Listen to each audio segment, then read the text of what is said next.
lamang sa 103.9 Radyo Natin FM. Walang makahahadlang, walang maiiwan sa alternative learning system. Tiyak na may pag-asa, sama-samang lilipad para maabot ang pangarap sa hamong kinakaharap. Patuloy na aangat, edukasyon para sa lahat, sulong edukalidad. Ito ang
Welcome to Biliran ALS Radio Eskwela. Good morning, Sir Ike. I am glad to be with you today to discuss another interesting, full of new ideas and insightful topic. Good morning too, Sir Ruben. I'm also delighted to be with you today. To our listeners and followers on radio, Facebook, and YouTube, and of course to our co-implementers here in Biliran Division, good morning, good morning, good morning. But before anything else, I would like to inform our beloved listeners, you can not only hear us on 103.9 Radyo Natin FM Naval Biliran, you can also listen and watch us live on Facebook page and YouTube channel of 103.9 Radyo Natin FM Naval Biliran. That is true, Sir Ruben. So dear learners and listeners, inform all your friends who cannot listen to us through radio. They can also follow and watch us live on Facebook page of 103.9 Radyo Natin FM Naval Biliran. And that being said, let me ask all of you, are you now ready to learn? Yes, dear listeners, we want to make sure that wherever you are, you're comfortable and very much ready for another insightful and exciting adventure. Start up your day with a good meal so you can be with us for the rest of our discussion. Now, buckle your seatbelt, open your mind, turn on your thinking cups, brace yourselves, and we'll be moving on. Ready your pen and notebook so you can easily jot down the important facts that you will learn all throughout the discussion. For today's lesson, we are going to discuss how to recognize the importance of reduce, reuse, recycle, recover, and repair in waste management. Let me say it again. Today, we are going to discuss how to recognize the importance of reduce, reuse, recycle, recover, and repair in waste management. So, sit back, relax, and enjoy while listening and learning, because this is going to be full of fun and excitement. Are you now ready to learn? Okay, we're good to go. Yes, Sir Ike. I believe that our listeners are very much excited to learn new things today. But before we go on, let us read first the question in our Tanong Ko, Sagot Mo. And a reminder to our listeners, the first person who can text or comment the correct answer will receive 50 pesos worth of load. Again, the first person who can text or comment the correct answer will receive 50 pesos worth of load, sponsored by one of our co-implementers here in the division of Biliran, Ma'am Marceline Cabia, the ALS mobile teacher of Kabukgayan District 1. Thank you so much, Ma'am Marceline. Yes, thank you so much for the load, Ma'am Marceline. So dear learners, be attentive and listen carefully to our discussion so you can give us the correct answer and win 50 pesos of worth of load. Now, here is the question for our Tanong Ko, Sagot Mo. What are the 5 R's of waste management? Again, our question for today is, what are the 5 R's of waste management? Kindly text your correct answer together with your complete name and address to 0912-490-2253. Again, kindly send your correct answer together with your complete name and address to 0912-490-2253. For our viewers on Facebook Live, same opportunity is given. You can send your correct answer with your complete name, address, cell phone number on our comment box. Again, to our viewers on Facebook Live, you can send your correct answer with your complete name, address, and complete number on our comment box so you may also win 50 pesos worth of load. Yes, that is right, Sir Ike. So, dear learners, you better listen attentively to our discussion to get the correct answer. Speaking of discussion, I hope everyone is now ready to learn with us. Very good!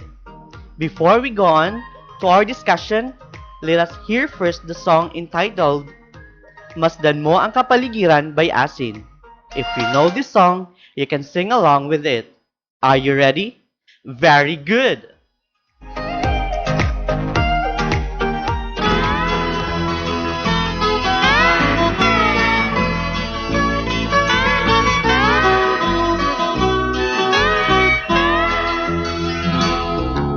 Wala ka bang napapansin sa iyong mga kapaligiran?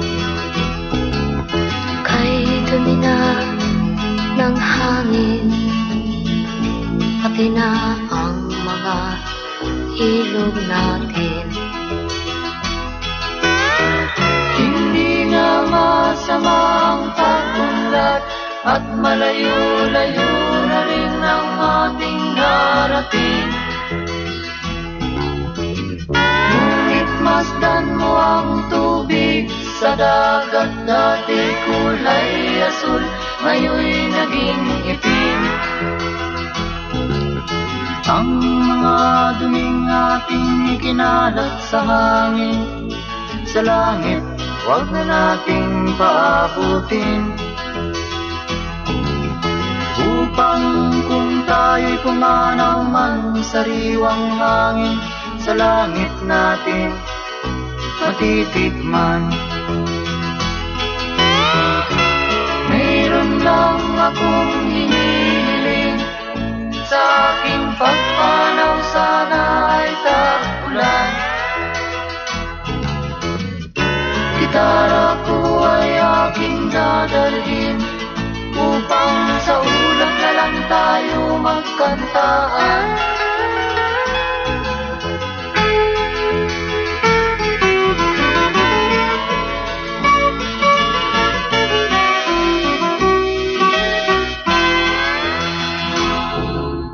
Ang mga batang ngayon lang isinilang, may hangin pa kayang matitikman? May mga puno pa kaya silang aakyatin? May mga ilog pa kayang lalamuyan? Bakit di natin pag-isipan ang nangyayari sa ating kapaligiran? Hindi nga masamang pag-unlad kung hindi nakakasira ng kalikasan. Darating ang panahon, mga ibong dala ay wala nang madadapuan. Masdan mo ang mga punong dati ay kay tatag, ngayon'y namamatay dahil sa ating kalokohan. Lahat ng bagay na narito sa lupa, biyayang galing sa Diyos kahit nung ika'y wala pa. Ingatan natin at huwag nang sirain pa, pagkat pag kanyang linawi tayo'y mawawala na. Mayroon lang akong hinihiling, sa aking pagpanaw sana ay tagunan. Gitara ko ay aking dadalhin, upang sa ulap na lang tayo magkantahan.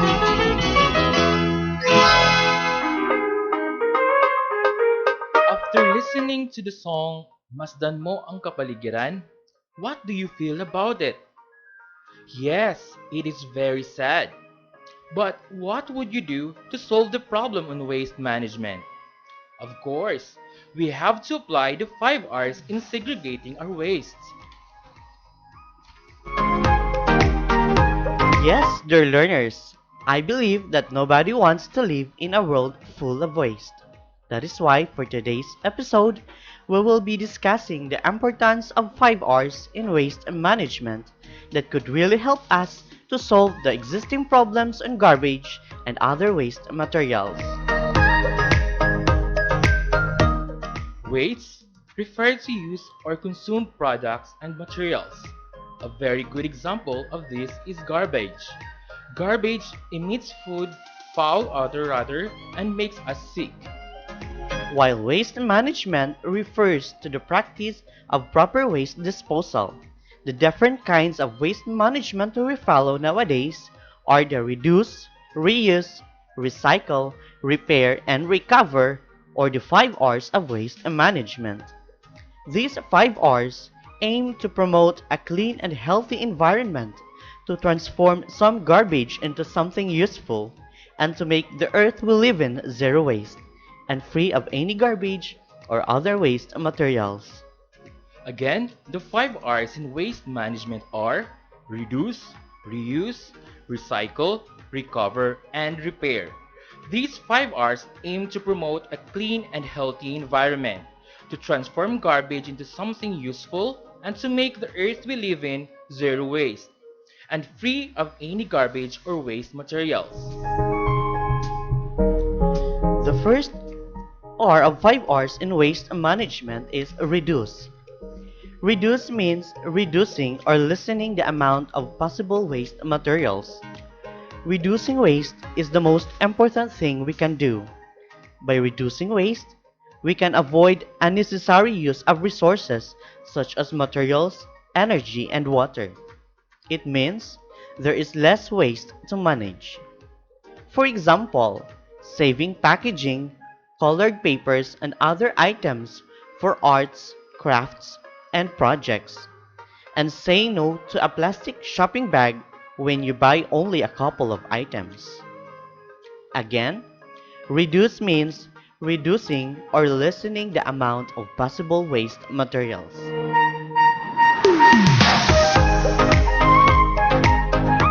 The next R is reuse, which means to use again and the materials for the same purpose as much as possible. By reusing, the once used materials don't go into the garbage and end up at the landfill. The best example for reuse is using the old hand-me-down clothes, giving unwanted toys and books to hospitals or schools, using plastic containers for freezing or storing food items, saving wrapping paper and boxes to be used again. Again, reuse means to use again the materials for the same purpose as much as possible. Then the third R is recycle. Recycle means processing waste materials to make new products. An example for this is recycling plastic bottles to make buckets, plastic flowers, and vase, and making old newspapers and used papers into charcoal. Again, recycle means processing waste materials to make new products. fourth R in waste management is recover. Recover means taking energy or materials from waste to be converted into new resources. Check mark.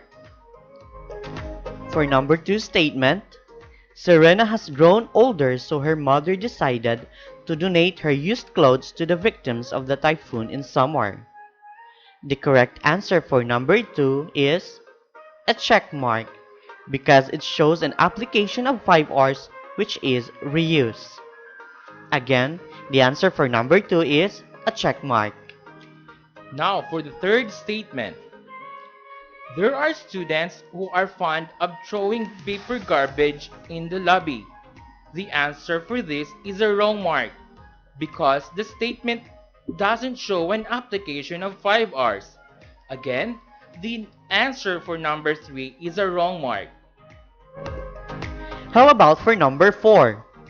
The ALS learners are collecting used plastic bottles for their science project. They plan to make a lantern out of these bottles. The answer for this is a check mark because the statement shows an application of 5 R's, which is recycling. Again, the answer for number 4 is a check mark.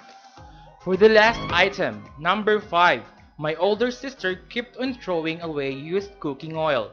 The answer is a wrong mark because the statement doesn't show an application of 5 R's. Again, the answer for number 5 is a wrong mark. So how was it, dear learners? Did you get a perfect score? If you did, then very good. But if you got 3 correct answers and below, don't worry because we will have another activity. Just do your best for the next activity. For our final activity, read carefully the direction in the worksheet provided by your implementer. Again, for our final activity, read carefully the direction on the worksheet provided by your implementer. For those learners who don't have a worksheet yet, all you have to do is to analyze the given situation, then recognize the importance of 5 R's in waste management, and we will read the situation twice, so you have to listen carefully. Are you ready? That is nice to hear. Number 1. Mancanor is an ordinary fisherman living with his wife and his 6 kids. Every day, he brought more than 10 kilograms of fish to the market. Every night, Mancanor always see his wife throwing their household waste to the sea. And then one day, Mancanor don't have any more fish to bring to the market. What is the problem in the scenario? If you were Mancanor, what will you do and why? Again, Mancanor is an ordinary fisherman living with his wife and his 6 kids. Every day, he brought more than 10 kilograms of fish to the market. But every night, Mancanor always see his wife throwing their household waste to the sea. And then one day, Mancanor don't have any more fish to bring to the market. What is the problem in the scenario? If you were Mancanor, what will you do and why?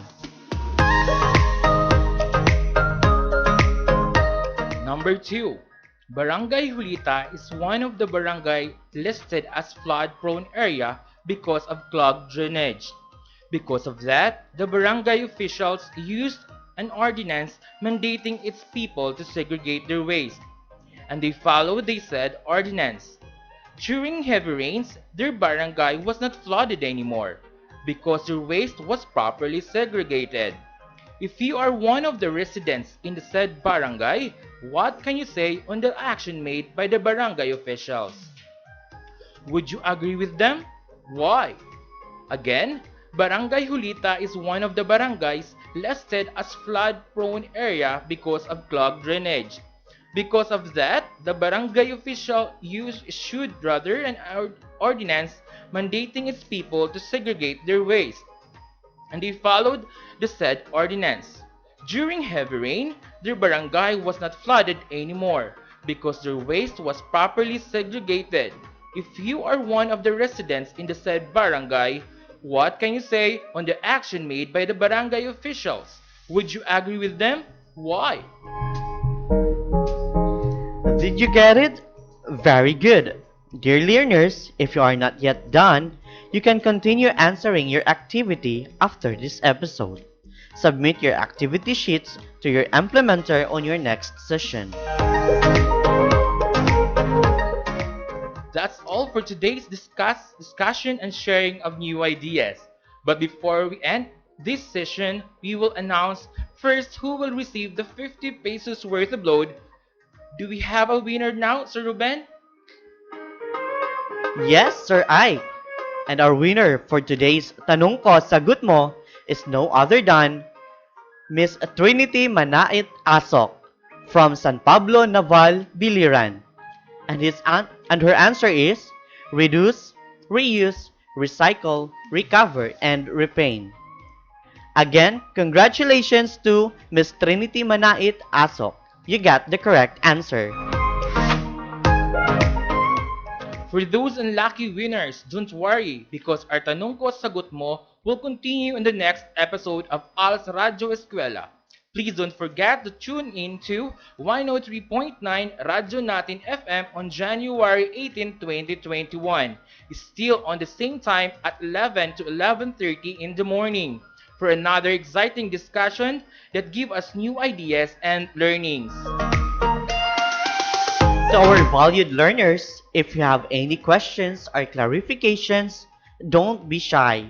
Always feel free to text, call, or chat your ALS implementers for more information and clarification.